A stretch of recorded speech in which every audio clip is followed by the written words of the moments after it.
केमती अवस्था आम अच्छे तुम देखी पार ये सारू पतर खाई आम रही कौन केमती से गांडी मारिकी छतरसन करूँ शा से सरपंच भी बेईमानटा से। दर्शक बंधु नमस्कार आसंतु देखिबा जहाँकि अभाव अनाटन पड़ी किभली मनीष हंतसंत हुए एवं किभली जीवन सारा दुख पाए तार एक ज्वलंत उदाहरण देखैबी आज सही गोपालपुर ग्रामर जड़े व्यक्तिंकर जी कि घर नहीं रहिबाकू कि खाद्य नहीं खाइबाकू से भली अवस्था सी अछंती जहाँकि बहुत दुखर विषय एवं आसंतु देखिबा जे देश स्वाधीन 76-78 वर्ष परे मध्य एभली लोक अभाव अनाटन रे रहुचंती एवं नेता माने केवल शासन करि केवल भोट दे चली किंतु तार अवस्था किसी सुधार नहीं। आसंतु ताहले देखिबा दर्शक बंधु एटा देखुथिबे से रुहिया सिंह रो घर जी कि गोपालपुर स्थायी बासिंदा नीलगिरी ब्लॉक रो अयोध्या ग्राम पंचायत रो गोपालपुर रो रुहिया सिंह। आसंतु तांकर जो शोचनीय अवस्था तांकर घर टिके देखिबा जहाँ कि सरकार कहउचंती जे प्रति गरीब लोक को पक्का घर जोगे देबे अथच सी कहउचंती जे एठी 25 वर्ष नवीन शासन गला तापर आसिला मोदीर शासन जहाँ कि बीजेपी शासन तथापि मो ना ते लिस्ट रे नहीं कि मो घर नहीं घर भांगी की अवस्था नहीं से भंगा घरे रहुचंती। देखुथिबे एई भलिया मध्य देश स्वाधीन 78 वर्ष पर मध्य लोक माने बसवास करचंती जहाँ कि ये जने आदिवासी लोक हेले मध्य ये गाँव बासिंदा किंतु आंकर लिस्ट ए पर्यंत आसी नहीं। तेणु आसंतु पचारिबा कारण विषय से केमिति रहुचंती एवं तांकर ए घरर अवस्था सरकार पाखरे तांकर नाम अच्छी कि नहीं लिस्ट रे जहाँकि इंदिरा आवास ठारू आरंभ करी प्रधानमंत्री आवास ठारू आरंभ करी कौन से पर्यंत पाई पारना। हो नाटा कहतु आप नाटा किस रुहिया सिंह हो आपण आगुरी ये सरकार को जो दरखास्त दि जाए कि इंदिरा आवास घर पर एप्लाय करा जाए करथिले कि नहीं करथिले आज्ञा सेटा तो क्यों बोला आम आसला कि न आसला क्यों बोला आम को जना नहीं आ से घर गुड़ा क्यों बोला ना आ लोक मैंने डबल डबल दिया हो तो आम कौन से जिन ना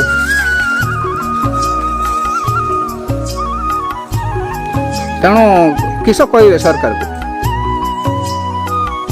को कहवा सरकार से तो कौन टाउटर ना कौन बोली तो नेता के टाउटर कि सरकार टाउटर बोली आम कौन जापर नहीं आम घर द्वार किसी आसुनी किसी आम ना नहीं कि गाँ नहीं भोट देला बेले तो भोट तुम ये दियो से दियो भोट नहीं दियो गांड मारिकी नहीं चल देखा आम बेलू किसी नथिबो नहीं।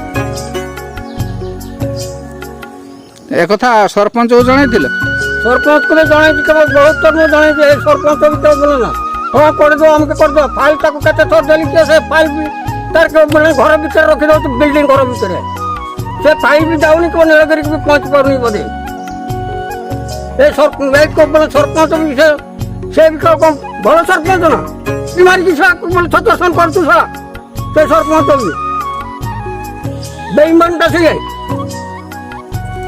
हो मौसा रागंतुनी आ परे आपण आउ थरे से सरकार को ये दरखास्त टे दिंतु कहीं ना आपणकर घरटा निहाती दरकार रही नहीं जहाँ कि एभली शोचनीय अवस्था प्राय कहारी है नथिबो कहीं ना आपण जो पॉलिथिन खाते पॉलिथिन नहीं बर्तमान सब भांगी भुंगा जाइए तेणु पुणी थरे सरकार को अनुरोध आम करुचु ए माध्यम जहाँ कि ग्राम रे भलिया लोक मध्य घरे रहुचंती जहाँ कि एपर्यंत तांकर घर खंडे आसी पारु नाही कि तांकर नाम मध्य लिस्ट रे नाही एथिपाई किए दायी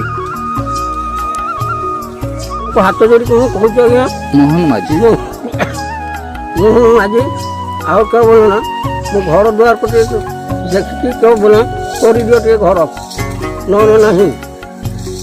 ଦେଖୁଥିବେ ଦର୍ଶକ ବନ୍ଧୁ କିଭଳି ଏଇ ଗରିବ ଲୋକ ଜଣିକ ଘର ଖଣ୍ଡେ ନ ପାଇ କିଭଳି ଅବସ୍ଥାରେ ରହୁଛନ୍ତି ଏବଂ ତାଙ୍କର କହିବା ବେଳକୁ ତାଙ୍କ ଆଖିରୁ ଲୁହ ଚାଲି ଆସୁଛି ଏବଂ ତାଙ୍କର ଅବସ୍ଥା ଦେଖିଲେ ଯିଏ କେହି ବି ଧୈର୍ଯ୍ୟ ଧରି ରହିପାରିବ ନାହିଁ।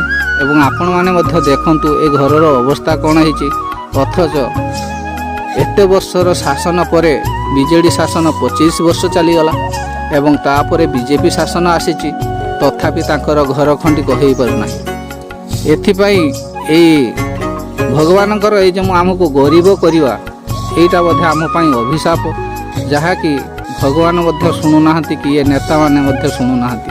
ତେଣୁ ଆପଣମାନେ ବିଚାର କରନ୍ତୁ ଦର୍ଶକ ବନ୍ଧୁ, ଏଇଭଳିଆ ଘରେ ଯଦି ଜଣେ ରହୁଥାଏ ତାହେଲେ ସେ କିଭଳି ଅବସ୍ଥାରେ ରହୁଥିବ ଏବଂ ତାର ଶୋଚନୀୟ ଅବସ୍ଥା ଦେଖି ଆପଣ କ'ଣ କମେଣ୍ଟ କରନ୍ତୁ ଏବଂ ଆପଣ ଏଇ ଚ୍ୟାନେଲକୁ ସବସ୍କ୍ରାଇବ୍ କରନ୍ତୁ, ଲାଇକ୍ କରନ୍ତୁ ଏବଂ ସେୟାର କରନ୍ତୁ। ଏବଂ ଆପଣ ଦର୍ଶକ ବନ୍ଧୁ ଜଣାଇବେ ଏଇ ଯେଉଁ ଗରିବ ଲୋକର ଏଇ ଅବସ୍ଥା ପାଇଁ ଏଥିପାଇଁ ଦାୟୀ କିଏ ଏବଂ ସରକାର ଦାୟୀ ନା ସେ ନିଜେ ଗରିବ ସେଥିପାଇଁ ସିଏ ଦାୟୀ।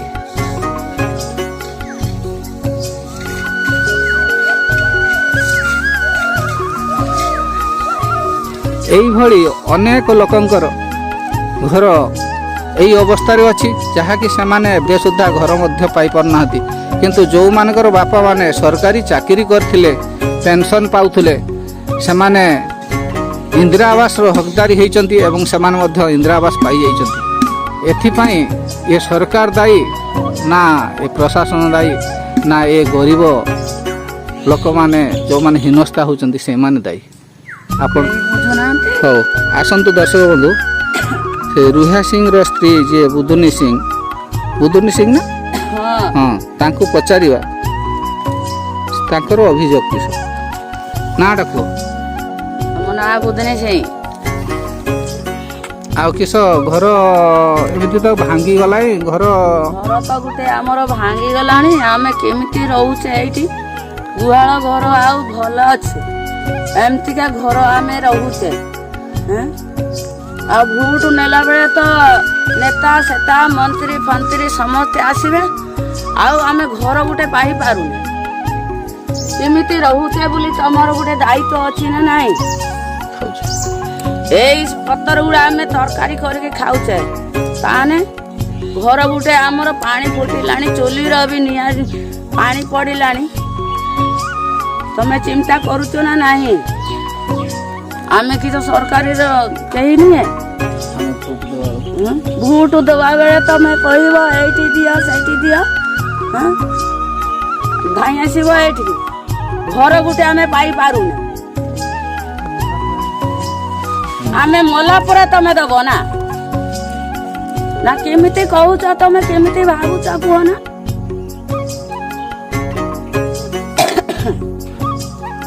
ଶୁଣୁଥିଲେ ଦର୍ଶକ ବନ୍ଧୁ, ତାଙ୍କ ମୁହଁରୁ ଶୁଣୁଥିଲେ କିପରି ଅବସ୍ଥାରେ ସେମାନେ ରହୁଛନ୍ତି, ଯାହାକି ସେ ଏଇ ସାରୁ ପତ୍ରକୁ ତରକାରୀ ମଧ୍ୟ କରି ଖାଉଛନ୍ତି। କାହିଁକି ନା ବର୍ତ୍ତମାନ ପରିବା ଯେଉଁ ସମସ୍ୟା ଦେଇ ଗତି କରୁଛି କି ବଢ଼ୁଛି, ସେଥିପାଇଁ ତାଙ୍କ ହାତରେ ପଇସା ନଥିବାରୁ ସେମାନେ ଏଇଭଳିଆ ଖାଇ ମଧ୍ୟ ଜୀବନ ବିତାଉଛନ୍ତି। କିନ୍ତୁ ତାଙ୍କର ସରକାର ଦୁଃଖ ଶୁଣୁନାହାନ୍ତି କି ଘର ଖଣ୍ଡେ ଦେଉନାହାନ୍ତି। ତେଣୁ ଏଇଭଳିଆ ଏକଛତ୍ରବାଦ ଶାସନ ଭଳିଆ ପ୍ରାୟ ଜଣାଯାଉଛି। କାହିଁକି ନା ଯେଉଁମାନଙ୍କର ବାପାମାନେ ଚାକିରି କରିଛନ୍ତି, ପେନସନ୍ ପାଉଛନ୍ତି, ସେମାନେ ମଧ୍ୟ ଘର ପାଇସାରିଲେଣି। ଅଥଚ ଗାଁରେ ଏଇଭଳିଆ କେତେ ଲୋକ ମଧ୍ୟ ଅଛନ୍ତି, ସେମାନେ ଏପର୍ଯ୍ୟନ୍ତ ଘର ପାଇପାରୁନାହାନ୍ତି। ଏଥିପାଇଁ ଦାୟୀ କିଏ? ଦୁଃଖ ଜଣାଇବୁ କାହାକୁ? ଯିଏକି ସର୍ବେସର୍ବା ମନ୍ତ୍ରୀମାନେ, MLA ମାନେ, ଯାହାକି ପଞ୍ଚାୟତର ସରପଞ୍ଚ ମଧ୍ୟ ଏଥିପ୍ରତି ଧ୍ୟାନ ଦେଉନାହାନ୍ତି। ସେମାନେ ନିଜ ସ୍ୱାର୍ଥ ପାଇଁ ବ୍ୟସ୍ତ ଅଛନ୍ତି। ତେଣୁ ଏଭଳିଆ ଶାସନ ପାଇଁ ଦର୍ଶକ ବନ୍ଧୁ କମେଣ୍ଟ କରିବେ। ଆପଣଙ୍କ ମତରେ କେଉଁଟା ଠିକ୍ କେଉଁଟା ଭୁଲ, ଆପଣଙ୍କର ମତାମତ ଦିଅନ୍ତୁ। ସରକାର ଏଇଟା ଆଜ୍ଞା ଆମର ଆନ୍ଧାର, ଆଉ ଏଇଟା ଆମର ଭୋଟ ଲିଷ୍ଟ। ଏଇ ଭୋଟ ଲିଷ୍ଟରୁ ଆଜ୍ଞା ତ ଆମର କୌଣସି ଆମର ଏଇ ଘର ଖଣ୍ଡେ ବି ପାଇପାରୁନି। ହେଇଗଲାଣି। ଏବେ ମୁଁ ଭତ୍ତା ପାଉଛି ଆଜ୍ଞା ଆଉ କେଉଁ ଭତ୍ତା କେଉଁ 1000 ଲେଖା ଟଙ୍କା ମିଳୁଛୁ। ଆଉ ତ ବହୁ ବାସନ୍ତା ଲୋକ ସେମାନେ ଆଗୁଆ କେଉଁ ଘର ପାଉଛନ୍ତି। ଆମେ ତ ବାସନ୍ତା ଲୋକର ତାର ଘରର ତାର ବାସନ୍ତା ନାହିଁ। ଆମର ତ ଗରିବ ଲୋକ ହେଇଯାଇଛି। ଆଉ ଦେଖିବାକୁ ଆମ ଜିନିଷ ଆଉ ଆପଣ ଯଦି ଟଙ୍କା ନେବେ, ଯଦି ତ ନାଚ ଖୋଜୁଛନ୍ତି, ଯଦି ତ ଆପଣ ଆମର ଜମିବାଡ଼ି ଯାହା ଥିବ ସେଗୁଡ଼ା ବିକ୍ରି ଫୁକ୍ରି କରିକି ସେଗୁଡ଼ା ନହେଲେ ଆପଣଙ୍କୁ ଧନ ଦେଇଦେବା। ତାପରେ ଆମର ଘର କରିବ କି ନ କରିବ ସେଟା ଆପଣଙ୍କୁ ଜଣା ଆଜ୍ଞା। ତେଣୁ ଶୁଣୁଥିଲେ ଦର୍ଶକ ବନ୍ଧୁ କିଭଳି ସିଏ ତାଙ୍କର ଆଧାର କାର୍ଡ଼ ଦେଖାଉଛନ୍ତି, ଭୋଟର କାର୍ଡ଼ ଦେଖାଉଛନ୍ତି ଏବଂ ଚାଉଳ କାର୍ଡ଼ ଦେଖାଉଛନ୍ତି, ଅଥଚ ତାଙ୍କର 60 ବର୍ଷ ହେଲା ପରେ ମଧ୍ୟ ଘର ଏପର୍ଯ୍ୟନ୍ତ ଆସିନାହିଁ। ଯାହାକି ସିଏ ଆଉ କେତେ ଦିନ ବା ବଞ୍ଚିବେ ସେଇ କଥା କହି ସିଏ ମନ ଦୁଃଖ କରୁଛନ୍ତି। ଏବଂ ତାଙ୍କର ସ୍ତ୍ରୀ ଯିଏ ସିଏ ମଧ୍ୟ ଆଖିରୁ ଲୁହ ଝରୁଛନ୍ତି। ଏ ଗରିବର ଦୁଃଖ ଏବଂ ଗରିବର ଆଖିର ଲୁହରେ ଇଏ ଯେଉଁ ଚକ୍ରାନ୍ତ କରୁଛନ୍ତି ଯିଏ, ସିଏ କେବେ ହେଲେ ଜୀବନରେ ଉନ୍ନତି କରିପାରିବେନି କି ଦେଶର ଉନ୍ନତି କରିପାରିବେନି। ଯଦି ଏଇଭଳିଆ ଗରିବ ଲୋକ ରହିବେ, ତାଙ୍କ କଥା ଦୁଃଖ କେହି ନ ଶୁଣିବେ, ତାହେଲେ ଏଥିପାଇଁ ଦାୟୀ କିଏ?